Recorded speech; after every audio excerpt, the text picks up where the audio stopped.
Qaama sirratti qabataayi. Namni gurgurun keessa jiru yeroo itti gaddiitu si duukaan gaddu akka itti gammaddu misiraachoo sitti.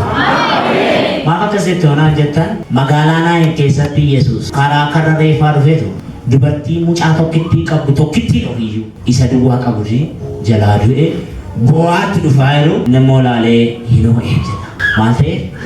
Hinoo'ee jira. Reeffa isaan baatanii awwaallee deebina manatti deebina dhadhii baatanii fiigan reeffa gurbaa'e.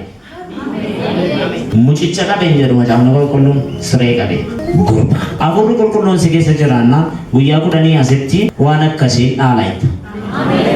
Ta'ee siif argamu.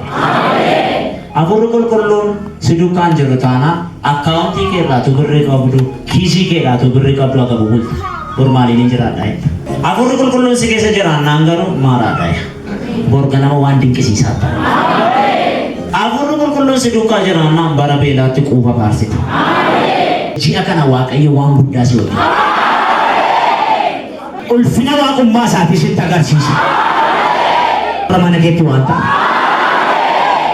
Eelsa'in namni du'aa jira, namni badaa jira. Haati mucaa qaltee nyaachaa jirti.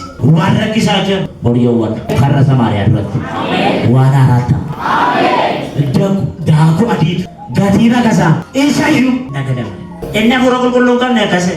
Bantiiwwan Waaqayyoo isaa qabeeyyuu kun hin ta'u.